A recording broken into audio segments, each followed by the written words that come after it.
안녕하세요. 저는 어느덧 결혼 10년 차에 접어든 40대 가정주부입니다. 결혼 생활이 어언 10여 년에 이르다 보니 저도 모르는 사이에 결혼으로 인해 마음의 상처를 입은 일도 또 그 상처를 이겨내기도 하면서 제게도 제법 사연이 쌓였습니다. 그간 이 채널에 다양한 사연을 보내주신 여러분처럼 말이죠.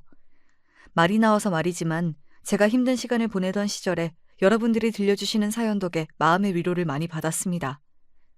자식 가진 부모가 본인 자식이 세상에서 가장 귀한 거야 말할 것도 없겠지만 그렇다고 남의 자식 함부로 대하면 안 되는 건데 그걸 못하는 사람들이 참 많죠. 저 역시 제 자식 중한 줄만 알고 저는 자기 자식한테 붙은 오물처럼 취급하던 시모 때문에 마음고생이 참 이만저만이 아니었어요. 이게 다 너 때문이야. 너만 없었어도 내 새끼가 나한테 저렇게 등 돌릴 일이 대체 뭐가 있겠어? 너 하나 잘못 들어온 것 때문에 우리 집안이 풍비박산이 났어. 저 사람이 아무 이유도 없이 어머니한테 등 돌렸어요? 어머니라는 사람이 오죽이나 징그러웠으면 자식이 등을 다 돌리겠어요. 감히 제 탓할 생각 마세요. 어머니는 죽을 때까지 저한테 죄인이니까.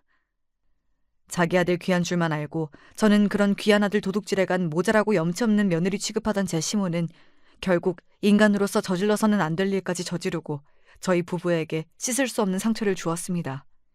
하지만 저희 역시 그런 시모에게 멍청하게 당하고만 살지는 않았죠. 아들 내외에게 크나큰 잘못을 저지르고도 뻔뻔하게 굴던 시모를 응징한 제 사연 한번 들어보시겠어요? 제겐 부모님이 계시지 않았습니다. 저도 사람이니 누군가 저를 낳아준 사람이야 있겠지만 제 기억 속에 그 사람이 없으니 세간의 표현대로라면 저는 고아인 셈이죠. 남들 다 가진 부모 없이 자란 서름이란 설명하자면 끝도 없을 겁니다. 하지만 무엇보다 자라며 상처가 되었던 일들은 본인들도 본인이 노력해서 부모 있는 집에서 태어나지도 않았으면서 부모가 없다는 이유만으로 당연히 저를 무시해도 된다는 듯 굴던 사람들 때문이었습니다. 남들이 좋은 부모 밑에서 풍족하고 걱정 없이 자란 것이 본인이 뭔가 잘해서 받은 대가가 아니듯이 부모도 없이 보육원에서 자라 오로지 제 힘으로 험한 인생을 헤쳐가야만 했던 것 또한 제가 뭔가를 잘못해서 치르는 벌이 아닌데도 말이죠. 요즘이야 사회적인 인식이 많이 바뀌었다고는 하지만 몰상식하고 남 짓밟으며 자기 자존감을 채우려 드는 못되먹은 인간들이야 어딜 가도 있으니까요. 평생을 저런 사람들에게 치이며 살다 보니 겉으로는 둥글게 사는 것처럼 보여도 제 속은 이미 골밀대로 골마 있었어요. 당연히 사람을 만날 때에도 방어적일 수밖에 없었죠. 물론 자라는 내내 눈칫밥을 얻어먹으며 큰 탓에 저는 상대방 기분을 살피는 데에는 일찍이 도 같아서 사람 기분 맞춰주는 데에는 제법 일가견이 있었습니다. 하지만 그건 상대와의 감정적 교류나 호감 때문이 아니라 전적으로 살아남기 위한 생존 전략에 가까웠습니다. 애초에 손에 쥐고 태어난 것이 아무것도 없으니 그렇게라도 해서 예쁨 받아야 뭐라도 하나도 얻어낼 수 있었으니까요. 그렇게 저는 얌전하고 나긋한 모범생으로 자라났습니다. 서윤이는 환경적으로 불우함에도 불구하고 어쩜 이렇게 반듯하게 잘 자라주었는지 선생님이 얼마나 기특한지 몰라. 이대로만 하면 대학 진학도 문제 없을 테니까 지금처럼만 해. 알았지? 선생님 입장에서야 딱하고 기특한 제자에게 건넨 덕담이었겠으나 사실 저 말조차도 고아에 대한 편견이 가득한 말이었습니다. 환경적으로 불우한 고아들은 비뚤게 자라나 문제아가 되는 경우가 대부분이나 저는 예외적으로 반듯하게 자라났다는 뜻이기도 했으니까요. 사실 대부분이 고아에 대해 그렇게 생각하고들 하니까 받아들이기에 따라 그리 예민하게 반응할 거 없는 말이기도 했지만 이미 세상에 대한 원망이 가득했던 제 속이 꼬일대로 꼬여 있었으니 그 어떤 칭찬도 곱게만 들리지 않았습니다. 그럴수록 공부에 더 몰두했어요. 제게 그때의 한 치 앞도 보이지 않는 깜깜한 미래를 더 나은 것으로 바꿀 수 있는 유일한 방법은 공부에서 출세하는 것밖에 없었습니다. 환경이 따라주지 않으니 가장 적은 투자로 가장 큰 효율을 낼 수 있는 방법이 공부뿐이었으니까요. 그렇게 독하게 공부한 덕에 결국 저는 명문대에 진학하는 데 성공했어요. 감사하게도 성적 장학금을 받을 수 있는 조건이 되어 4년간 등록금 걱정 없이 학교를 다닐 수 있게 되었지요. 그래도 학교 다니는 동안 머물 기숙사비나 생활비, 책값 같은 건 제가 직접 벌어야 했지만요. 그럼에도 늘 불안했던 제 미래에 한 줄기 빛이 든 것 같아 태어난 이래 그렇게 기쁜 건 처음이었습니다. 남편을 처음 만나게 된 것도 대학에 입학하면서였어요. 남편은 같은 과 1년 선배였습니다. 딱 보기에도 입고 다니는 거나 돈 씀씀이 같은 것이 유복한 집 자재로 보였습니다. 당장 돈 한 푼이 아쉬워서 문제집 하나 사는 것도 손을 벌벌 떨었던 저 같은 사람의 고뇌 같은 건 살면서 단 한 번도 느껴본 일이 없을 것이 틀림없었어요. 그래서 남편이 저를 처음 봤을 때부터 지대한 관심을 가지고 있다는 걸 일찍이 눈치챘음에도 불구하고 좀처럼 곁을 내어주지 않았습니다. 그간의 경험상 있는 집안 사람과 어울리다 멀어지게 되면 결국 상처받는 쪽은 가진 것 없는 제 쪽이라는 걸 너무나 많이 겪어 잘 알고 있었으니까요. 남편이 좋은 사람이라는 건 알았지만 환경의 격차라는 것 또한 결코 무시할 수 없는 부분이었기에 제게 정성을 쏟는 남편에게 점점 마음이 기울었음에도 한사코 그 사람을 밀어냈습니다. 그럼에도 제게 늘 한결같은 남편 때문에 결국 제가 고아라는 사실까지 털어놓았죠. 사실 제가 고아라는 소리까지 했으니 알아서 마음을 접어달라는 뜻이었는데 제 말에 남편은 오히려 화가 난 듯 했습니다. 그렇게 어려운 가운데도 우리 학교처럼 좋은 학교에 장학생까지 됐다는 건 그만큼 네가 똑똑하고 죽을 만큼 노력을 했다는 뜻인데 그게 어떻게 흠이 된다는 거야? 네가 고아라고 하면 내가 그렇구나 하고 너를 포기라도 할 줄 알았어? 너 그 말은 나한테도 실례지만 너 스스로한테도 그러면 안 되는 거야. 참 한결같이 올곧은 사람이었습니다. 겉으로 밀어내려고만 하면서도 내심 나를 붙잡아줬으면 했던 제 마음을 남편은 한눈에 알아본 건지도 모르겠어요. 결국 저는 살면서 처음으로 제 고집을 꺾고 남편과 교제를 시작했습니다. 그렇게 남편과 10년 가까이 연애하는 동안 모난 제 마음을 항상 다독여주던 남편 덕에 저도 그간의 상처를 치유할 수 있었습니다. 남편을 만난 이래 남편에 대한 제 믿음은 언제나 확고했으나 그래도 결혼 이야기가 나오기 시작하자 걱정을 하지 않을 수가 없었습니다. 저를 저 자체로 봐주는 남편은 문제 삼지 않을지 모르나 평생 자기 인생을 갈아넣으며 키워낸 귀한 자식을 부모도 없는 고아에게 보내고 싶어하는 부모가 뭐 얼마나 되겠습니까? 하지만 남편의 대답은 단호했습니다.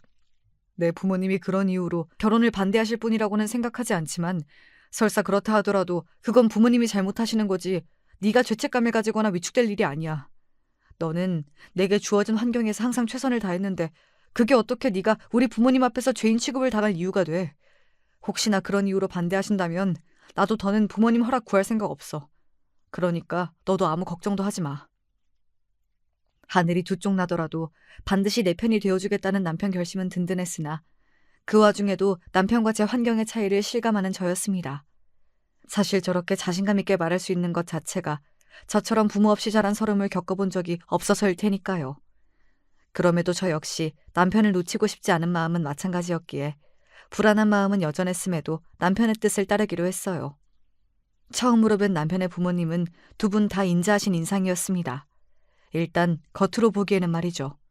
남편이 미리 제 사정을 다 설명한 탓인지 시아버지께서는 제가 민감하게 반응할 법한 주제는 꺼내지 않으시려고 노력하시는 게 보였습니다.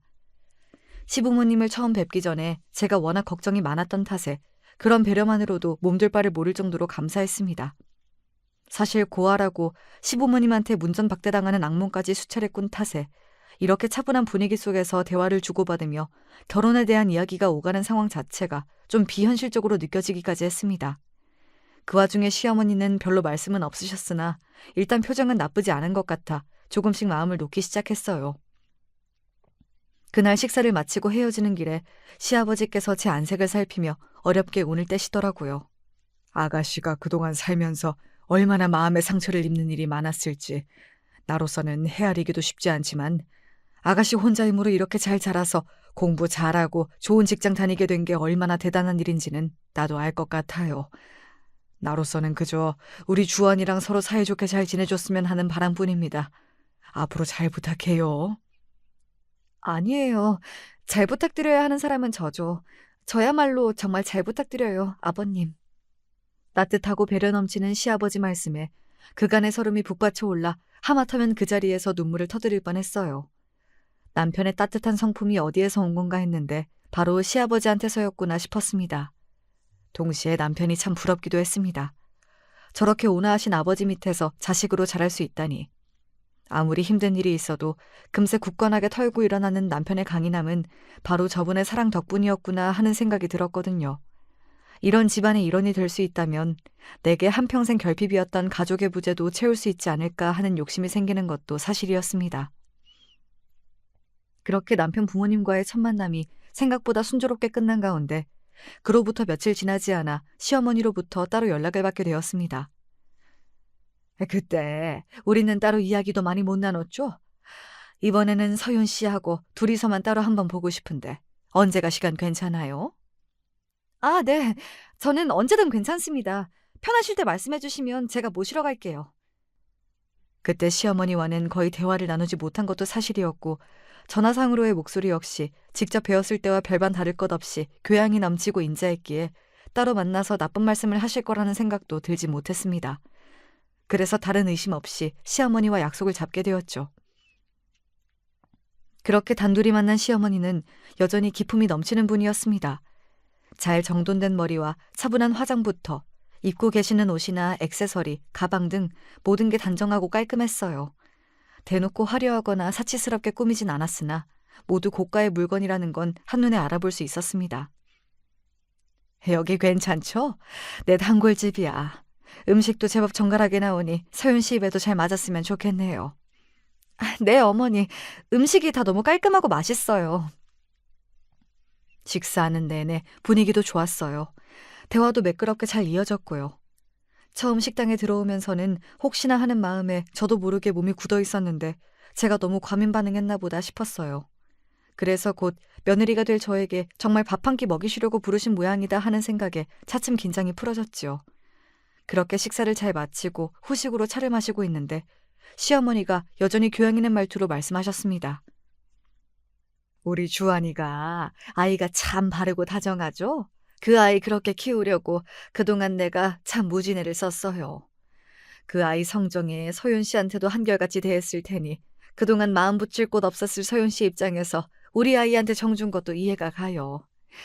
하지만 내가 너무 바르게만 키우려고 한 건지 우리 애가 그 나이 되도록 아직도 세상 물정에는 좀 어두운 부분이 있지요.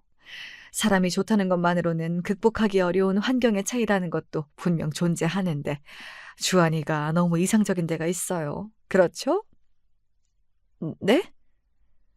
생각지도 못하게 제 환경을 문제 삼는 말을 듣게 되자 제가 너무 당황해서 제대로 대답도 할 수 없었어요.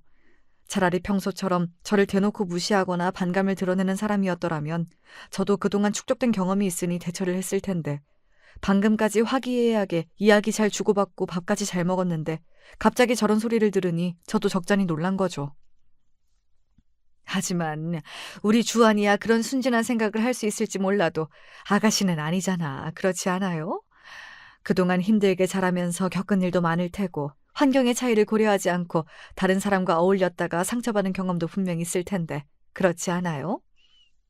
과연 그 말대로였습니다. 남편은 몰라도 저야 사는 내내 소위 평범하게 자란 사람들과 부모 없는 제 처지가 얼마나 천지 차이인지 평생 뼈가 시리도록 실감하며 살아왔으니까요. 대놓고 제 처지를 괄시하는 말이었다면 화라도 났을 텐데 나긋하게 현실 그대로를 짚어주는 시어머니의 말은 되려 서글프게만 들렸습니다.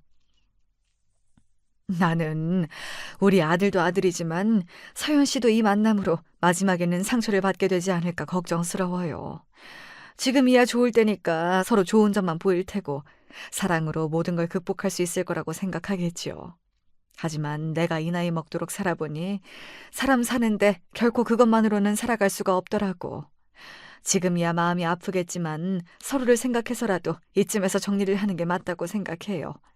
내 말 무슨 말인지 알죠? 무슨 말인지 너무 잘 알았기에 가슴이 아팠습니다.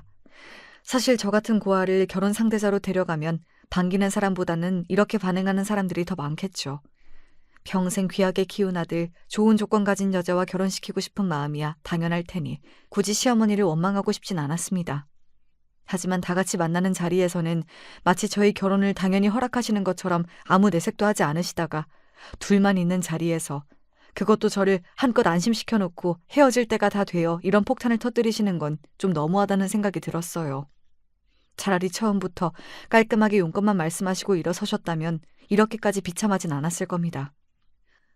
어머님, 제가 자라온 환경이 어머님 입장에서 마음에 차지 않으실 거라는 건 저도 당연히 이해합니다. 지금 하시는 말씀이 어머님이 아예 할 수 없는 말이라는 생각도 하지 않고요.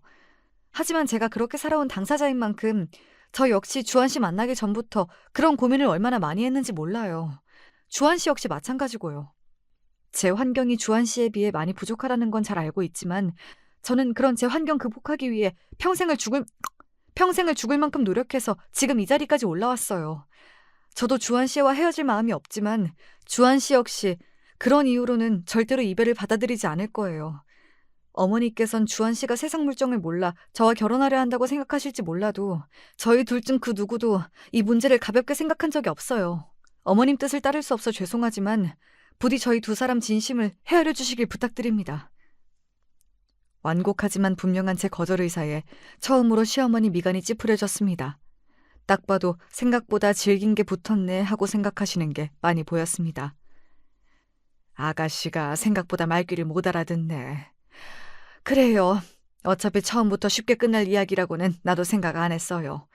하지만 아가씨도 잘 생각해보는 게 좋을 거예요. 결국 내 말이 맞다는 걸 인정하게 될 테니까. 오늘은 이만 일어나죠. 헤어지는 순간에는 식사 내내 이어졌던 화기애애함은 눈 씻고 봐도 찾아볼 수 없었습니다. 그렇게 서먹하기 짝이 없는 가운데 시어머니와의 만남을 마치자 그만 기운이 쭉 빠져버렸어요. 이런 일을 겪을까 무서워 처음에 그렇게 남편을 밀어낸 거였는데 막상 그게 현실로 닥치자 생각보다 더 힘이 들더군요.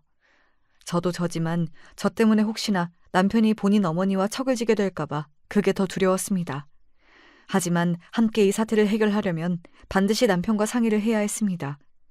결국 저는 내키지 않는 마음을 애써 물리치고 남편에게 전화를 했어요.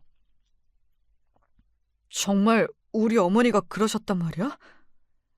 제 말을 다 듣고도 믿기지 않는다는 듯한 남편 반응에 제가 잠시 말이 없었습니다. 화도 내지 않고 침묵을 이어가는 제 반응에 제가 뭔가 단단히 오해했다고 생각한 모양인지 남편이 다급히 말했습니다. 아니, 네 말을 못 믿겠다는 뜻이 아니라 그동안 그런 기미가 전혀 안 보이셔서 나도 당황스러워서 그래. 전에 듣는 내가 이런데 네가 오늘 얼마나 당황하고 상처를 받았을까. 이런 일 당하지 않게 하겠다고 내가 너한테 그렇게 큰 소리를 쳤는데 정말 너한테 미안해서 내가 입이 10개라도 할 말이 없어. 정말 미안해, 서윤아. 제 어머니 대신 사과하는 남편 목소리를 듣자 그제야 참아왔던 서름과 함께 눈물이 쏟아지기 시작했습니다. 그 길로 한 걸음에 달려온 남편 품에서 탈진할 때까지 실컷 울고서야 겨우 눈물을 그쳤습니다. 한편으로는 이런 일을 겪었음에도 불구하고 남편과 헤어질 생각이 조금도 들지를 않아서 내가 생각했던 것보다 남편을 더 사랑하고 있구나 하는 걸 다시금 깨닫기도 했습니다. 제 예상대로 남편 역시 저와 헤어질 생각은 전혀 없었기에 저희는 저희 뜻을 확고히 전하기로 마음먹었습니다. 다음 날 남편의 손에 이끌려 처음으로 남편의 본가, 그러니까 시댁에 방문하게 되었습니다. 시아버지께는 남편이 미리 말씀을 드린 것 같았으나 시어머니께는 일절 언급하지 않은 모양인지 남편과 함께 들어오는 저를 보는 시어머니 얼굴이 당혹스러움으로 발갛게 물들었습니다. 아니, 너 나한테 이런 단구도 없이 이게 지금... 어머니도 아무 준비 없이 이런 상황 맞게 되니 당황스러우시죠. 그런데 이 사람은 오죽했겠어요. 그것도 내내 마음에 들어 하신 것처럼 친절하게 대해주시다가 한순간에 내 아들이랑 헤어지라는 소리를 들었는데 지금 어머니 마음이랑 비교가 되겠어요? 차분하게 말하는 남편과는 다르게 시어머니 얼굴이 흥분으로 금세 터져버릴 것 같았습니다. 그리고 본인에게 있어 이 일의 원흉인 저를 획수해보고는 말씀하셨습니다. 그렇게 알아듣게 말했는데도 말귀를 못 알아먹고 고세 얘한테 쪼르르 일러바쳐? 아가씨 그렇게는 안 봤는데 생각보다 더 상종 못할 사람이었네. 당신 지금 그게 무슨 말버릇이야? 곧 새 식구 될 사람에게 못할 짓 한 것만으로도 사과를 해도 모자랄 판에. 그럼 내가 틀린 소리 했어요? 내가 쟤를 어떻게 키웠는데 어디 부모도 모를 애한테 하나뿐인 우리 아들을 내줘요? 당신은 진짜 저런 애랑 우리 아들 결혼시켜도 상관없다는 거예요? 이 사람이 정말... 제가 마음에 안 차시는 어머니 마음이야 충분히 이해합니다. 저라도 이왕이면 좋은 집안 환경에서 상처받을 일 없이 자란 사람과 아들을 결혼시키고 싶을 테니까요. 하지만 어머니, 제가 부모 없이 자란 건 제가 원해서 생긴 일이 아니에요. 저는 제 잘못도 아닌 제 결핍을 메우려고 정말 피나는 노력을 했고요. 그럼에도 불구하고 어머님이 저를 마음에 들어 하지 않는다면 그건 역시 있는 그대로 받아들이고 어머님 의사를 존중하려고 노력했을 거예요. 하지만 이런 제가 마음에 들지 않으셨더라면 차라리 처음부터 그렇게 말씀해 주시지 그러셨어요? 저뿐만 아니라 주한 씨나 아버님까지 전부 저를 허락해 주신다고 믿게 만드셔놓고 저만 따로 불러내셔서 그렇게 말씀하신 건 너무하셨다고 생각합니다. 얘 좀 봐. 저가 부족한 걸 알면 더 납작 숙이고 알아서 물러날 줄 알아야지. 어디서 따박따박 말대꾸를 하고 있어? 주환이 너도 정신 똑바로 차려. 본데 없이 자란 티가 이런 데서 나는 거야. 알겠니? 이 사람이 정말 그만두지 못해? 시아버지께서 시어머니 막말에 경악을 하고 소리치셨습니다. 그동안 저는 물론이고 본인 가족들 앞에서도 우아함을 유지하시느라 꽤나 애를 먹으셨을 것 같던데 그날로 그게 와장창 산산조각이 난 셈이었습니다. 분해서 어쩔 줄을 모르겠다는 듯한 얼굴로 저를 쏘아보는 시어머니를 바라보는 남편 눈빛이 그렇게 차가울 수가 없었어요. 어머니, 정말 실망이네요. 저는 그동안 당연히 저희 엄마가 상식이 통하는 사람이라고 생각했는데 제가 착각을 해도 그동안 정말 큰 착각을 하고 있었네요. 저는 저 사람 말처럼 자기가 선택한 것도 아닌 환경 때문에 저 사람을 반대한다는 것도 이해할 수 없지만 그게 마음에 들지 않으셨으면 차라리 저한테 말씀을 하시지 그러셨어요. 어머니한테 제가 귀한 자식인 만큼 저한테도 저 사람 정말 귀한 사람이에요. 어떻게 그렇게 함부로 말씀하실 수가 있어요? 어머니 진심이 어떤 건지 확인한 이상 저한테도 어머니 의견 더는 중요하지 않습니다.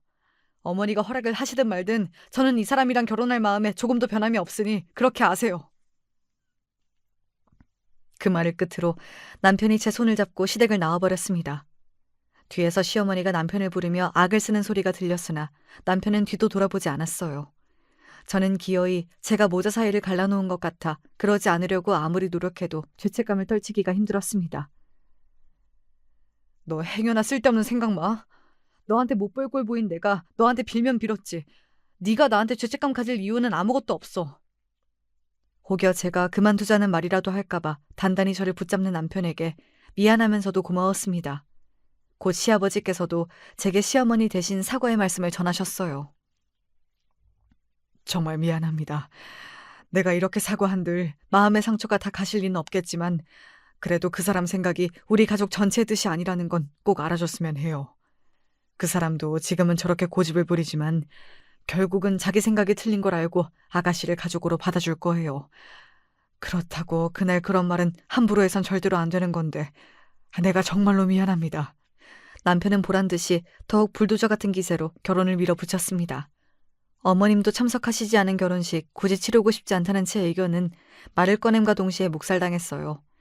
시어머니가 참석하지 않은 결혼식에 뒷말이 얼마나 많이 나올지 상상만 해도 뒷목이 쭈뼛해졌습니다. 정말로 시어머니도 참석하지 않은 결혼식을 치르게 될까 결혼 직전까지 마음이 무거웠으나 시아버지께서 아들 결혼식에도 참석하지 않을 거면 나랑 이혼할 줄 알라며 으름장을 놓으신 덕인지 결혼식에 신랑 어머니가 불참하는 불상사만큼은 간신히 면할 수 있었습니다. 신랑 신부 양가 인사 시간에 제 쪽은 비어있고 신랑 쪽에는 여전히 불만 가득한 표정의 시어머니를 보는 제 마음이 무거웠습니다. 그렇게 결국 당신의 며느리가 되었음에도 불구하고 저를 향한 시어머니의 못마땅한 시선은 아주 노골적이었습니다.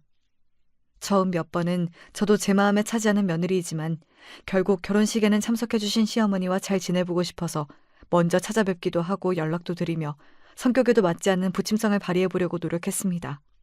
하지만 이런 제 노력은 단 한 번도 시어머니 마음에 와닿지 못했죠.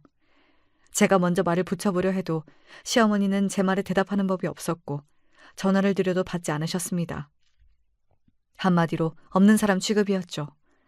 저 혼자 애를 쓰는 모습에 벌써 몇 번을 참아 넘겼던 남편이 결국 폭발하고 말았습니다. 이 사람이 이렇게 노력을 하는데 어머니 정말 이렇게 야멸찬 사람이셨어요? 애초에 이 사람이 도대체 뭘 잘못했다고 어머니한테 이렇게 쩔쩔매야 하는데요. 어머니가 이 사람 상전이라도 돼요? 정말 날이 갈수록 어머니한테는 실망할 일밖에 없네요. 이 사람 이제 남 아니고 어머니 며느리예요. 제 아내라고요. 이 사람 없는 취급하는 건 저를 무시하는 거나 똑같습니다. 어머니가 먼저 이 사람 없는 사람 취급하셨으니 이제 저도 없는 사람이라고 생각하세요. 집에 돌아가는 차 안에서 저도 모르게 눈물이 뚝뚝 떨어졌습니다. 그동안에도 아무 잘못한 것도 없이 그저 고아라는 이유 하나만으로 저를 멸시하고 우습게 보는 사람들이 적지 않았습니다. 하지만 그 사람들은 그저 돌아서면 남인, 제 인생에 별로 영향력도 없는 아무것도 아닌 사람들이잖아요. 아무리 처음부터 저를 마음에 들어 하지 않아 하셨다고는 하나 새로이 가족이 되었는데도 불구하고 보란듯이 저를 투명인가 취급하는 시어머니에게 저도 상처를 많이 받았던 모양입니다.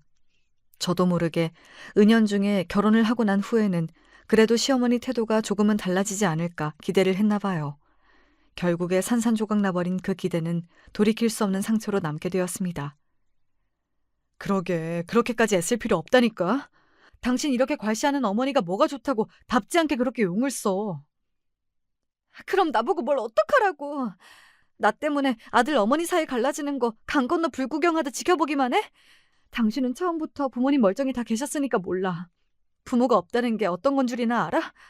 세상에 의지할 곳 하나도 없이 뭘 해도 항상 마음 한구석이 휑한 기분을 당신이 아냐고. 내가 평생 그런 서름 겪으며 살았는데 내가 나 때문에 당신이랑 어머니 척지는 걸 어떻게 보고만 있을 수 있겠어. 상처받은 제 모습에 자기가 더 속상해서 괜히 타박하는 남편에게 그동안 쌓아왔던 울분을 터뜨리며 오열했습니다. 제 울음소리가 잦아들 기미를 보이지 않자 급기야 남편이 갓길에 차를 세우고는 저를 안아 달래기 시작했어요. 미안해. 당신한테 화를 낼 일이 아닌데 내가 너무 속이 상해서 실수했어. 결혼 전에 당신한테 평생 의지하고 살 수 있는 가족 만들어주겠다며 큰 소리를 떵떵 쳤는데 나한테 시집와서 어머니 때문에 이렇게 상처만 받게 해서 미안해. 이건 이제 당신하고 어머니 둘의 문제가 아니야. 다 큰 자식 결혼까지 했는데 이렇게 자식 뜻을 무시하는 건 당신 성질 못 이겨서 며느리고 아들이고 다 제멋대로 손아귀에 넣고 주무르고 싶어서 심술 부리는 것밖에 더 돼? 나도 어머니 저러는 거 더는 못 참아주겠어. 앞으로 우리 집 행사고 뭐고 하여튼 본가로 가는 일은 없을 테니까 당신도 그렇게 알아. 자식들 그리 무시하는데 자식 없이도 알아서 잘 사시겠지. 그렇게 스트레스의 원흉이었던 시어머니와 거리를 두어 속 썩을 일이 없는 평화로운 나날들이 지속되자 그제야 신혼생활의 행복을 온전히 누릴 수 있게 되었습니다. 그동안은 결혼하자마자 계속 시어머니 마음을 돌려보겠다고 남편보다 시어머니에게 신경을 더 집중했으니까요. 남편과 한 집에서 둘이 생활하는 일은 기쁨이었습니다. 결혼해 부부가 되어 함께 산다는 건 확실히 연애와는 차원이 다르더라고요. 적지 않은 시간 연애를 한 저희 부부였습니다만 서로의 아내와 남편이 되어 가족으로 사는 건 마음가짐부터가 달라지더라고요. 한 번도 정서적으로 깊게 뿌리를 내리고 살아본 적이 없었던 저였음에도 불구하고 이제는 남편이 저의 단단한 뿌리가 되어 서로를 단단히 지탱해 주리라는 걸 느낄 수 있었습니다. 마음을 편히 먹어서 그런지 결혼한 지 1년 만에 저희 부부에게 기쁜 소식이 찾아왔습니다. 바로 저희 첫 아이 임신 소식이었어요. 처음 임신을 확인한 날 남편과 둘이 얼싸안고 얼마나 울었는지 모릅니다. 부모 밑에서 자란 적이 없는 제가 한 아이의 부모가 되어 아이를 잘 키울 수 있을지 걱정이 되어 무서운 마음도 컸지만 남편처럼 올곧고 다정한 사람과 함께라면 분명 아이도 잘 자라주리라 믿었습니다. 부디 모난 부분이 많은 저보다는 아이가 아빠를 닮아주기를 바라고 또 바랐습니다. 제 임신 소식은 곧 시댁에도 전해졌습니다. 소동이 있었던 이후 시어머니와의 연락은 일절 없었고 시댁의 발길도 뚝 끊었지만 시아버지와는 지속적으로 연락을 주고받고 있었습니다. 가끔 저희 신혼집이나 집 밖에서 식사를 할 때도 종종 있었고요. 첫 손자를 품에 안게 되었다는 소식을 듣고 시아버지께서 뛸 듯이 기뻐하셨습니다. 아가, 고맙다. 내가 네 덕에 할아버지가 다 되어보는구나. 네가 우리 집에 시집을 오고 나서 워낙 스트레스 받을 일이 많아 내가 항상 면목이 없었는데 너희 둘이 이렇게 다복한 가정을 이루어 사는 모습을 보니 내가 더는 바랄 게 없구나. 이렇게 귀하디 귀한 며느리를 왜 그리 못 잡아먹어 안달인지. 고맙다. 고맙다, 아가. 그러면서 저 먹고 싶은 거 다 사 먹으라며 거금을 턱하니 용돈이라고 건네주시는 시아버지를 뜯어말리느라 진땀을 빼야 했어요. 그래도 이게 다 아버님의 애정 표현이라고 생각하자 쑥스럽기는 했어도 내심 기뻤습니다. 아가, 임신했을 때 먹고 싶은 거 못 먹으면 그 서러움이 평생 간다더라. 아무리 비싼 거라도 돈 아끼지 말고 먹고 싶을 때 바로바로 사 먹어. 부족하면 용돈은 얼마든지 더 줄 테니까. 아이, 아버지 그만하시라도 그러시네. 저도 돈 벌어요, 아버지. 저도 아이 아빠 노릇할 기회는 주셔야죠. 감사해요, 아버님. 저 맛있는 거 몸에 좋은 거 잘 챙겨 먹고 꼭 예쁜 손자 안겨드릴게요. 더할 나위 없이 행복한 나날들이었습니다. 그 와중에도 시어머니가 마음에 걸리긴 했으나 시아버지께 임신 소식을 전한 지 한 달이 다 되어가도록 여전히 시어머니께는 연락이 없었습니다. 분명히 시아버지가 아들 내외의 임신 소식을 전했을 게 분명한데 저는 몰라도 저희 아이에게까지 냉담한 시어머니에게 이제는 원망스러운 마음이 들었어요. 그러다 임신 5개월이 다 되어서야 드디어 시어머니한테 연락이 왔습니다. 아들이라니 딸이라니? 대뜸 처음 하는 말이 저거였습니다. 근 1년 만에 시어머니 목소리를 처음 듣는 거였어요. 황당하기도 하고 다소 기분이 나쁘기도 했으나 어찌되었든 먼저 굽히고 연락을 주신 거니 저도 웬만하면 잘해보고 싶었습니다.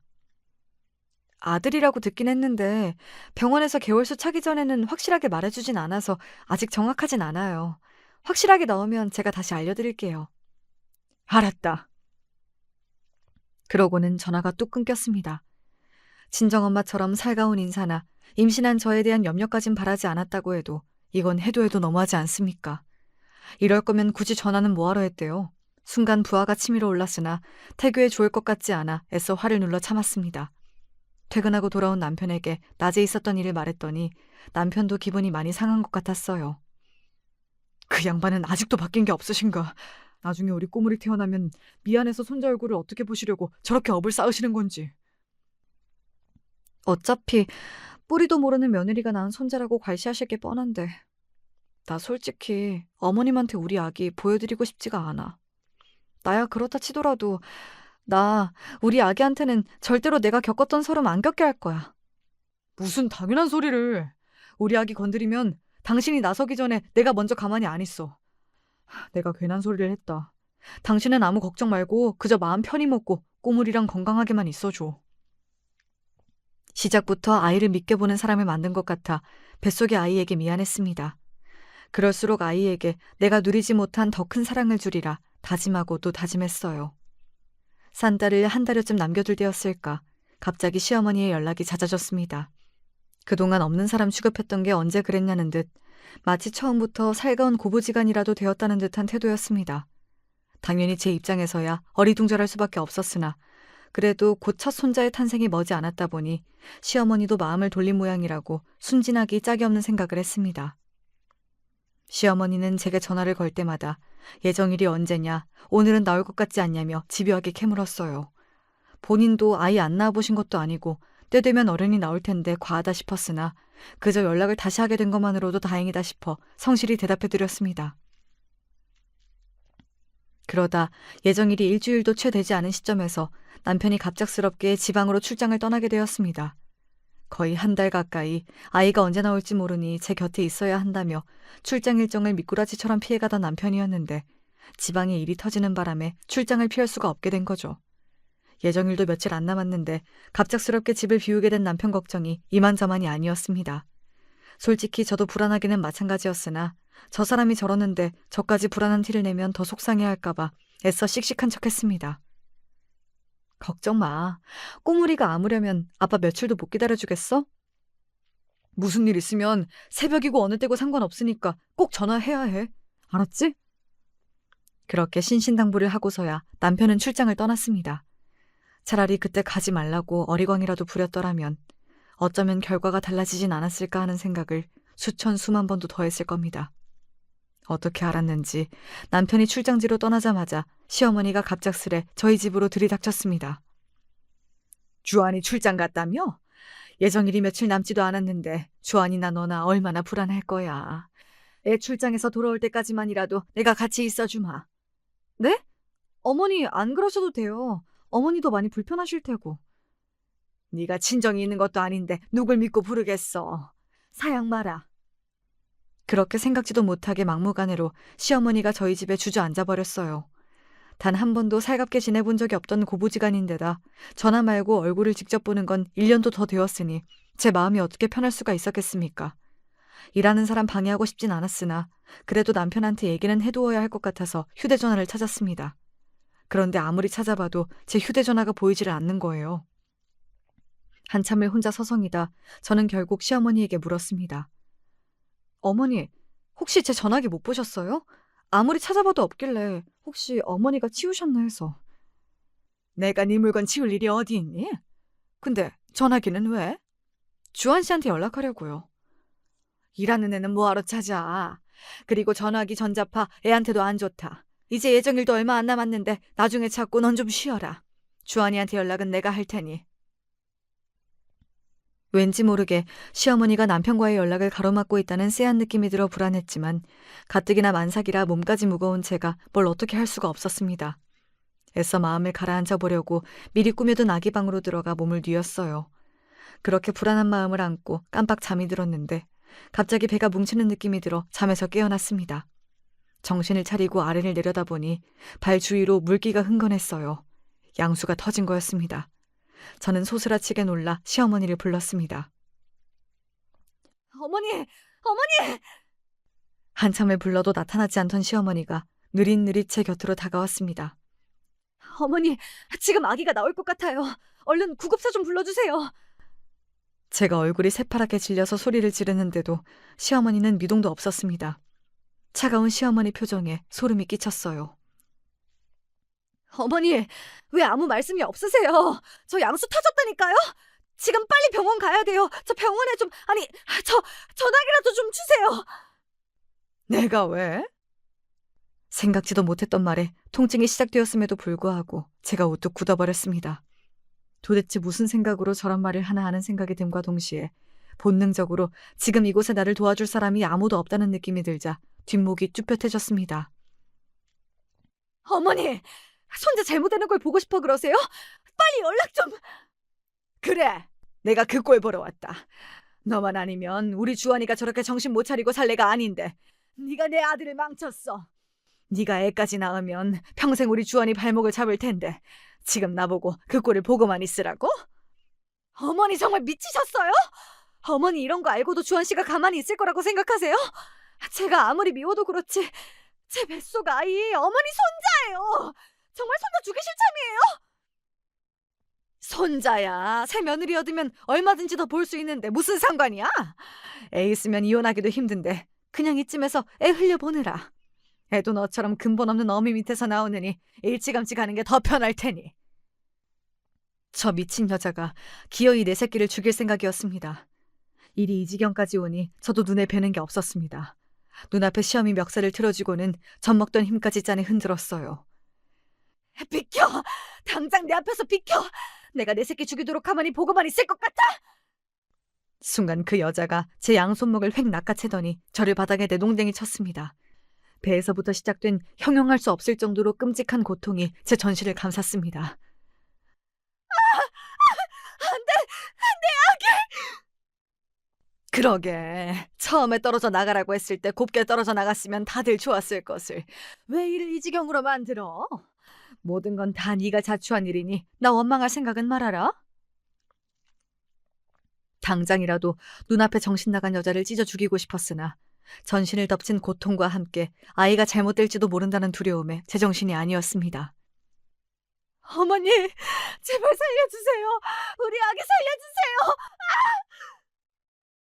찢어질 것 같은 고통 속에 결국 의식을 잃어가는 와중에도 악마 같은 시어미 얼굴의 잔상이 떠나가질 않았습니다. 그렇게 저는 완전히 의식을 잃었어요. 다시 깨어났을 때 저는 병원 침상에 누워 있었습니다. 옆에는 제 손을 꽉 쥔 남편이 고개를 수그리고 있었습니다. 이상한 기운에 배를 내려다보니 배가 움푹 꺼져 있었습니다. 저는 온몸에 피가 몽땅 빠져나가는 듯한 기분을 느끼고 쉰 소리로 남편에게 말했습니다. 여보, 우리 아기 어디 있어? 여보, 정신이 들어? 의사 불러올게. 아기, 우리 아기 어디 있냐고. 여보, 일단은 몸부터 좀 추스리고. 우리 아기 어디 있냐고. 미친 여자처럼 소리 지르는 제 기세를 어찌하지 못하고 결국 남편이 눈물을 떨구며 실토했습니다. 우리 아기 하늘나라로 갔어. 어렴풋이 짐작은 하고 있었으나 제가 짐작하고 있는 것과 남편의 입으로 확인 사살을 당하는 것은 천지 차이였습니다. 사태의 원흉은 너무나도 분명했죠. 당장이라도 시어미를 찢어 죽이지 않으면 그만 제가 죽어버릴 것 같았습니다. 그 여자 때문이야. 그 미친 여자가 우리 아기를 죽였어. 여보, 그 여자가 우리 아기를. 알아, 나도 알아, 여보. 제발 진정해, 여보. 저는 그대로 다시 졸도해버렸습니다. 나중에 깨어나고 나서야 알게 되었지만 시어머니가 제 집에서 그 악마 같은 짓거리를 하고 저는 이틀간 의식이 없었다고 합니다. 그 사이 사산된 저희 아이는 이미 제 곁을 떠나갔습니다. 저희 집 문이 열려있는 걸 이상하게 생각한 이웃이 제 꼴을 보고 기겁해 119에 신고하고 남편에게 연락해준 덕분에 겨우 병원이나마 올 수 있었던 거고요. 그 여자 당장 내 앞에 데려와. 내가 그 여자 찢어 죽여버릴 거야. 여보, 당신 절대 안정해야 돼. 나 당신까지 잃고는 정말 못 살아. 그 미친 여자는 내가 가만히 안 둘 거야. 감히 내 새끼 죽이고 당신까지 잡아먹으려고 하는 그 여자, 내가 절대 가만히 안 둬. 제 모친에 대한 남편의 증오심이 하늘까지 솟구칠 지경이었습니다. 남편은 그저 제가 깨어나기만을 기다린 거였어요. 제가 깨어난 바로 그날 시어머니가 경찰에 체포되었습니다. 남편은 한사코 말렸으나 저는 시험이 낯짝을 보고야 말겠다며 간신히 몸을 일으켜 기어이 남편과 함께 경찰서로 갔습니다.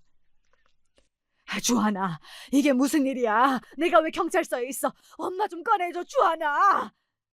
그 더러운 입으로 내 이름 부르지 마. 내 새끼 죽인 살인마 주제에 어디서 엄마 타령이야?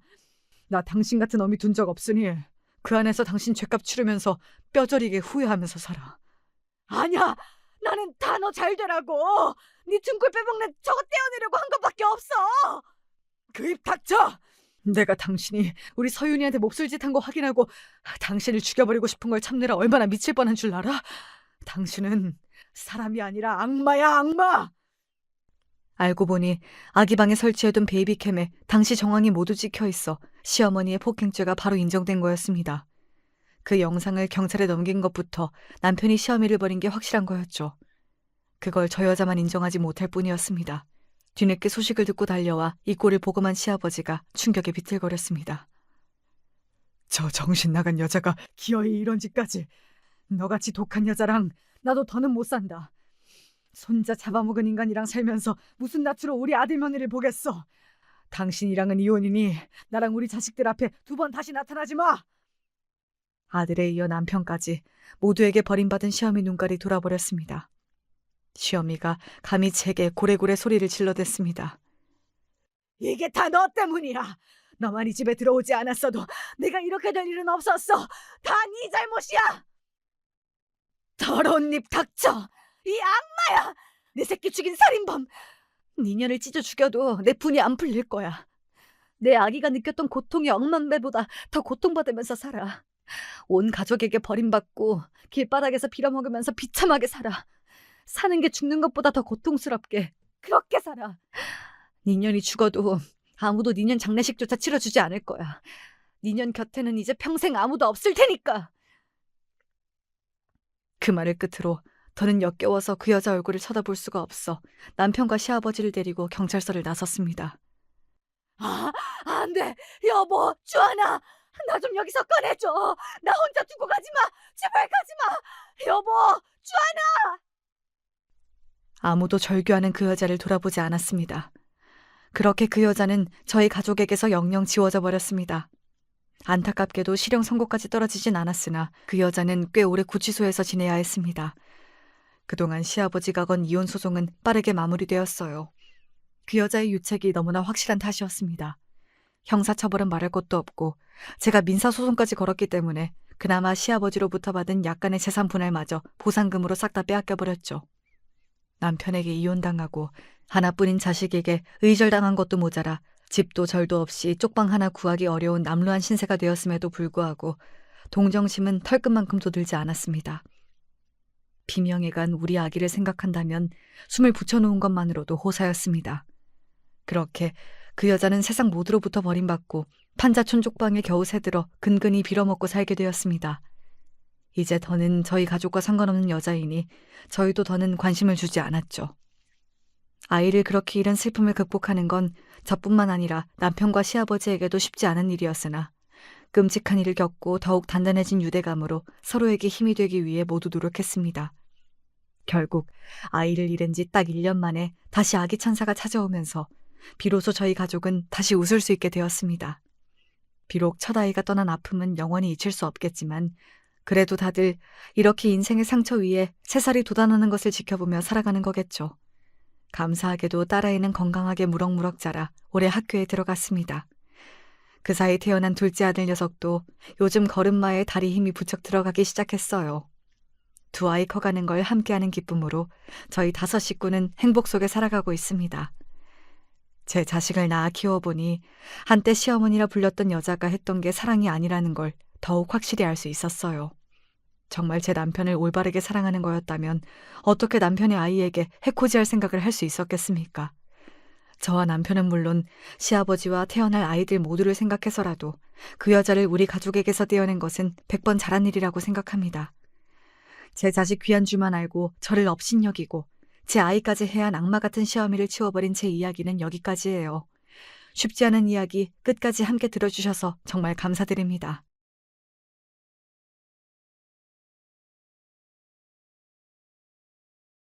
안녕하세요. 전 얼마간 지옥에 살다가 이제 숨을 돌리고 있는 40대 주부입니다.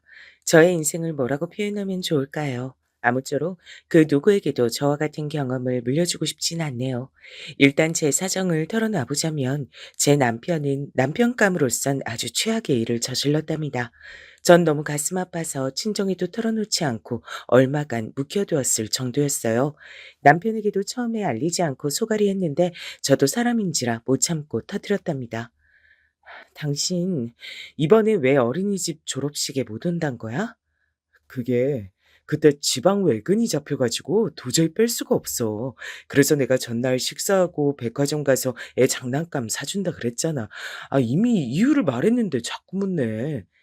이유가 그게 아닌 것 같으니까 그러지. 원래 이게 뭔 소리래? 그럼 이유가 뭘 것 같길래? 이 말을 할 때만 해도 남편은 아주 능청스럽게 절 골려대듯 말하길래 저도 그럼 안 되는데 일찍 말해버렸어요. 당신 부서 막내 김상미랑 놀러 갈 거잖아. 지방에 있는 모텔이랑 바닷가 가서 또 놀 거야? 본인 자식은 내팽개치고? 남편은 저의 이런 말에 소파에 누워서 답하던 중 지도 모르게 벌떡 일어나서 허리를 꼿꼿이 세우더군요. 그게 무슨... 그렇게 말하면서도 자기는 이제 끝났다는 생각이 대충 들지 않았을까 싶더라고요. 정말 땡깡하고 머리를 얻어맞은 얼굴로 멍청한 사람처럼 절 보고 있었어요. 내가 너무 다 알고 있어서 놀랬어? 나 진짜 그냥 넘어가도 볼까 생각했어, 자기야. 근데 정원이 졸업하고 이제 초등학교 가는데 그것도 빼먹고 상미랑 놀러 가려고? 속초는 정원이도 좋아하는 곳인데 말이야. 이상하게 이렇게 말하면서 분노도 울음도 차오르지 않더라고요. 남편은 정말 어쩔 줄 몰라 했어요. 연신 손으로 소파를 짚었다가 자기 얼굴을 만졌다가 왔다 갔다 헷갈려 하더군요. 뭐라고 답 좀 해봐. 상미한텐 다른 날 보자 그래. 너도 새끼 있지 않냐고. 졸업 시즌엔 좀 피해서 보자고 사정 좀 해봐. 그, 저기, 여보. 당신이 말하기 뭐하면 내가 대신 전화해 줄까? 나 그런 거 잘하니까. 근데 상미가 너무 기절 초풍하고 놀랄까 봐 그러지.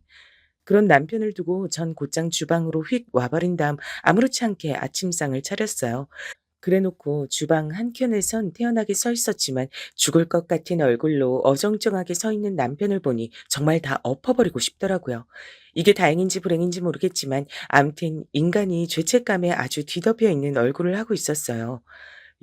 여보, 나 설명 좀 할 시간 좀 주면 안 될까? 당신도 다 알고서 묻는 것 같지만 그게... 그래, 뭐라는지 얘기 좀 들어볼까? 나도 할 얘기 많아. 아니다. 나도 결론부터 말할게. 그러자 남편은 사시나무 떨듯이 절 올려다봤고 당장 가능하면 무릎이라도 꿇을 기세였어요. 우선은 당신을 안심시킬 얘기를 하나 해줄게. 나 이혼할 생각은 없다. 정원이랑 지원이 둘 다 너무 어리고 지 아빠라면 끔찍하게 좋아하잖아. 하루아침에 아빠 없어지면 얘는 난리 나겠지. 나도 혼자서 애 둘 못 키워. 아니 여보, 내가 설마... 아니야. 저기 그래, 정원이, 지원이 그럼... 근데 당신 거짓말로라도 이거 다 억울하다고 네가 오해한 거라고 하는 말들은 전혀 안 하네. 너무나 지극히 사실이라서 그런 거야? 이렇게 말하면서 저는 차차 계단식으로 열이 올라가기 시작했고 남편의 모양새가 너무 꼴보기 싫어지는 거예요. 눈치를 보면 볼수록 그게 자기가 바람 피운 게 맞다는 고백의 몸짓 같아서 더 슬프고 비참해졌어요. 당신은 어떻게 하고 싶어? 이혼할래?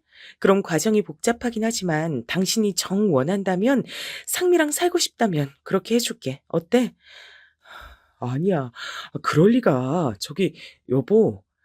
남편은 이렇게 저랑 아침 시간 한 30분간을 실랑이 벌였고 회사 출근 시간을 그렇게 독하게 지키는 양반이 제 눈치를 상사 눈치보다 더 심하게 보다 늦게 나갔어요. 왜냐면 이날 무릎 꿇고 제 앞에서 빌기도 했거든요. 여보, 제발, 제발. 정말 이렇게 할 일이 아니란 거 알지만 이렇게 빌게. 사과할게. 너무너무 미안해. 용서해줘. 그리고 이번에 정원이 졸업 때는 정말 외근이 있었어. 암튼 당신 마음 안 풀리겠지만 이렇게 부탁할게. 난 애들이랑도 당신이랑도 헤어질 생각 없어. 하도 사정을 해대기에 그리고 한편으론 저도 이혼할 준비가 안 되어 있어서 우선은 알겠다 그랬어요. 그러면서 본인 입으로 굳이 이렇게 말하대요. 당신 마음이 안 풀릴 테니까 내가 이제 용돈이랑 이런 거 다 당신한테 맡기고 전화도 꼬박꼬박 할게. 상미랑은 미안해 여보. 정리할게. 같은 직장에서 어떻게 하려고? 못 옮기잖아. 이직 가능한 거야?